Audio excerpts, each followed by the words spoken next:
За што апраўдваецца прэм'ер-міністр Аляксандр Турчын, якім чынам хоча разбагацець апальны міністр Лукашэнкі, а таксама што вядома пра ўспышку небяспечнай хваробы і ці пагражае яна Беларусі. Вітаем, сябры! Гэта наша Ніва, і зараз мы ўсё вам раскажам. Прэм'ер-міністр Аляксандр Турчын запісаў пакаяльнае відэа. Пасля учорашняй нарады, на якой Лукашенка зладзіў яму вывалачку занадта вялікую колькасць льготаў для прадпрыемстваў, чыноўнік вырашыў апраўдацца і падкрэсліць сваю лаяльнасць. Сёння, калі Лукашенка адпачывае, як і амаль кожную сераду, Турчын нібыта перад ім справаздачыўся, а пасля выйшаў да прэсы. І прэм'ер вырашыў скарыстацца гэтым момантам, каб паўтарыць словы Лукашэнкі і на ўсякі выпадак запэўніць усіх у яго мудрасці. Ну для чего вкладывать инвестиции, строить что-то новое, если можно на сегодняшний день заставить эффективно работать действующее предприятие? Это абсолютно правильная стратегия. И у нас компактное государство, поэтому вот эти иногда ревностные отношения тут с Минской или там не с Минской области. Мы работаем вообще в одной стране и все платим налоги. Поэтому главная эффективная работа предприятия и налоговое поступление в бюджет, и рабочие места, и достойная заработная плата. Ты должен прийти за господдержкой, когда ты и должен убедить нас, что то, что ты должен сделать, ты все сделал. Вот это самое главное. То есть не просто вот ребята, мне плохо, давайте там не это. Мы должны понимать, что ты свою себестоимость привел в порядок, то есть ты оптимизировал все свои затраты, ты должен убедить нас, что другого пути, кроме как тебе оказать господдержку, уже нету. Тогда это справедливо, то, что от нас постоянно требует президент. Камітэт дзяржаўнай бяспекі пачаў масавыя ператрусы ў сваякоў палітычна актыўных беларусаў. Цяпер апазіцыя ў эміграцыі рыхтуецца да выбараў у каардынацыйную раду. І хоць гэты орган ні на што не ўплывае і ў прынцыпе незразумела навошта патрэбны, але ж лукашэнкаўцаў злуе нават такая актыўнасць. Цяпер па беларускіх сваяках патэнцыйных кандыдатаў у тую раду пайшлі спецслужбы. Праваабаронцы паведамілі, што прайшло ўжо некалькі вобшукаў, але ці затрыманы нехта невядома, і іншых падрабязнасцяў пакуль няма. 26 чалавек загінулі за адзін дзень. 5 мая расіяне нанеслі масіраваны ўдар па ўкраінскіх гарадах з ужываннем кіраваных авіябомбаў, балістычных ракет з касетнай часткай і беспілотнікаў. У выніку, паводле папярэдняй інфармацыі, як мінімум 26 чалавек загінулі і яшчэ больш за сотню атрымалі рознага роду раненні.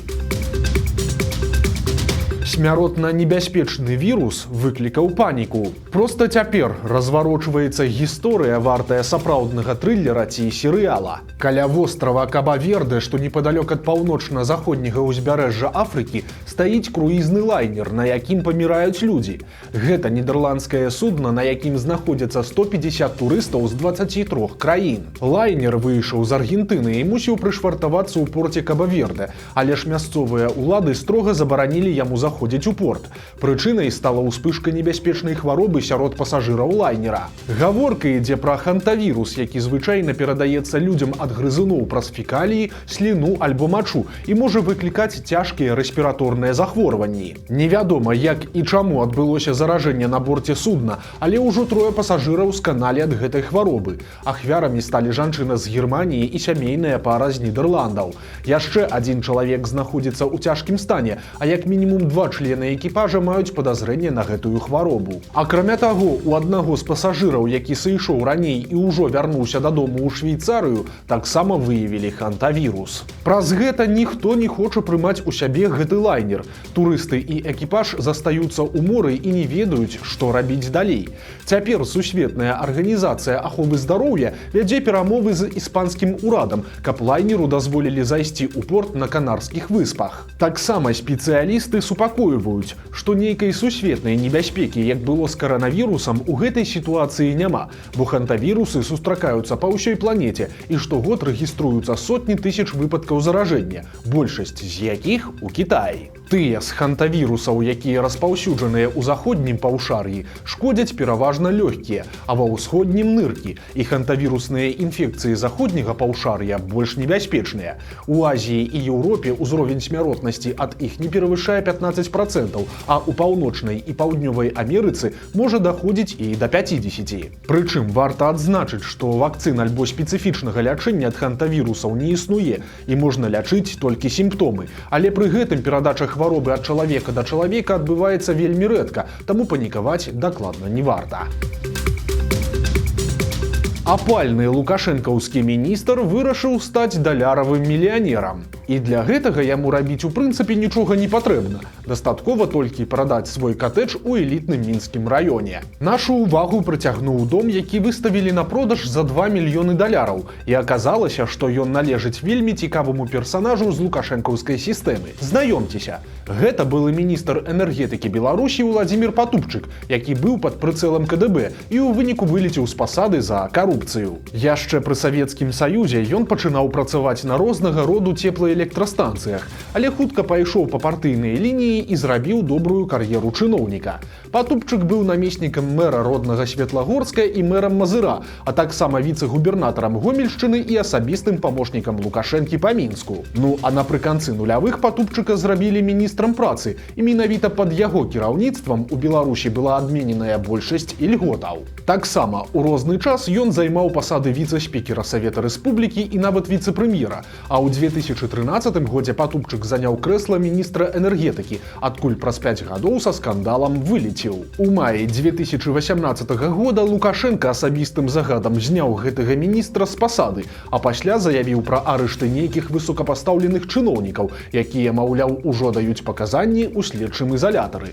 Неўзабаве тыя самыя словы паўтарыў і тагачасны старшыня КДБ Валерый Вакульчык, удакладніўшы, што ўзніклі пытанні да дэкларацыі службоўцаў. Імёны затрыманых не называліся, але выглядала, што адным з фігурантаў і быў міністр Патубчык, бо высветлілася, што яго адправілі ў адстаўку з фармулёўкай за садзейнічанне незаконнаму сямейнаму бізнесу. Паведамлялася, што пры падтрымцы міністра быў арганізаваны сямейны бізнес па пастаўках будаўнічых матэрыялаў па завышаных цэнах. Акрамя таго, стала вядома, што катэдж чыноўніка, той самы, які ён цяпер спрабуе прадаць, быў арыштаваны КДБ, а мінская кватэра Патубчыка была апячатаная. Пасля гэтага чыноўнік знік з радараў. Пра тых арыштаваных бюракратаў і іх паказанні больш не згадывалі ані Лукашенка, ані яго спецслужбісты, і чым скончылася справа, ніхто не ведае і па сённяшні дзень.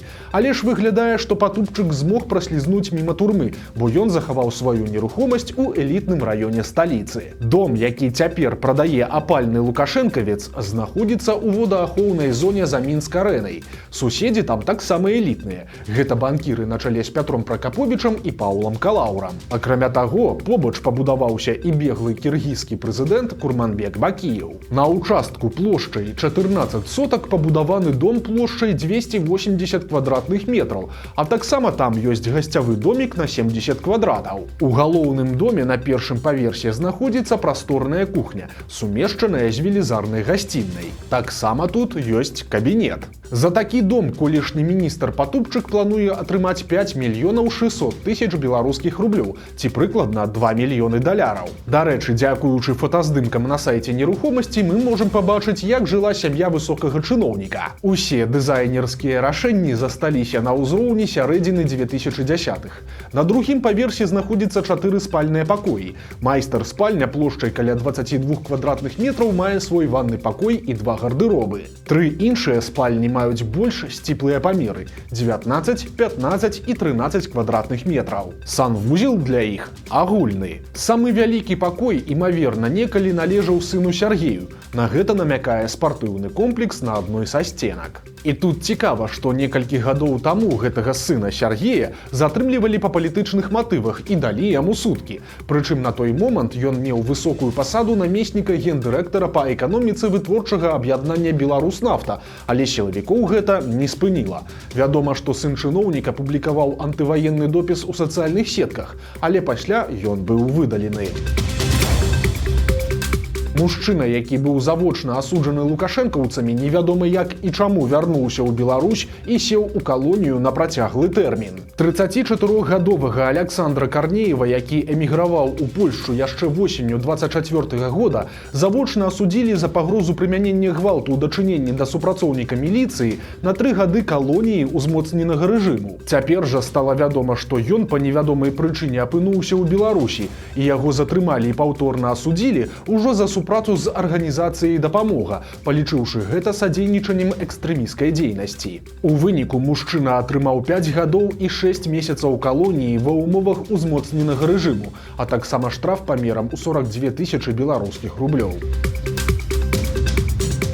Ну а маргінальныя беларусы працягваюць запісвацца ў акупанты. Стала вядома пра мінчука па імені Слава, які мае мянушку Пушка. І ён вельмі хоча, але не можа паваяваць за Расію. І цяпер ён просіць скінуцца яму на замену пашпарта, каб ён мог дабрацца да фронту. Справа ў тым, што за свае 35 гадоў Вячаслаў Бібікаў, а менавіта так на самай справе завуць гэтага персанажа, не назапасіў нічога, акрамя 7 крымінальных спраў. Але ж ён кажа, што марыць зарабіць на ўласную кватэру і лічыць, што лепш паваяваць, чым проста бадзяцца. Прычым ён шчыра прызнаецца, што гатовы забіваць людзей выключна дзеля грошай і ніякіх высокіх ідэалаў у яго няма. Але ж тут узнікла нечаканая перашкода. Беларускі пашпарт Бібікава пратэрмінаваны і праз гэта падпісаць кантракт ён не можа. А каб хуценька зрабіць новы, патрабуецца 135 беларускіх рублёў, але нават і такой сумы ў гора-ваякі няма. Менавіта таму цяпер Бібікаў жабруе ў сацыяльных сетках і просіць скінуцца яму на новы пашпарт, каб ён мог хутчэй паехаць на вайну. Яшчэ адзін вядомы беларускі артыст збіраецца стаць таксістам. 10 гадоў таму гурт «Тяни толкай» быў фактычна беларускім аналагам расійскага любэ. Спевы пра радзімую даль-чужбінушку, а таксама цэлы набор песень і кліпаў пра рознага роду сілавікоў. Музыкі рэгулярна выступалі на святах тыпу Дня міліцыі, а іх канцэрты нават круцілі ў эфіры дзяржаўных тэлеканалаў. Але ж у 2020-м артысты з «Тяни толкай» асудзілі гвалт сілавікоў і ў выніку трапілі у чорныя спісы. Канцэрты ў Беларусі наглуха забароненыя, і ніякіх эфіраў і запрашэнняў на дзяржаўныя святы больш няма. У снежні 23-го года саліст і заснавальнік гурта Павел Клышэўскі адкрыў у Мінску бар пад назвай «Тяни толкай», але ўлады зачынілі яго пасля 4 дзён працы, патлумачыўшы гэта выяўленымі парушэннямі. У выніку Клышэўскі прызнаўся, што каб нешта зарабляць, ён плануе пайсці ў таксісты. Дарэчы, гэта ўжо не першая такая гісторыя. Не так даўно стала вядома, што іншы вядомы беларускі спявак Аляксей Хлястоў таксама таксуе, бо таксама трапіў у чорныя спісы. Вось такія навіны серады. Подписывайтесь на канал, ставьте лайки альбо дизлайки и выказывайте заўвагі ў каментарах. И, конечно, читайте нашу Ниву, глядите нашу Ниву и любите Беларусь. До сустрэчы завтра.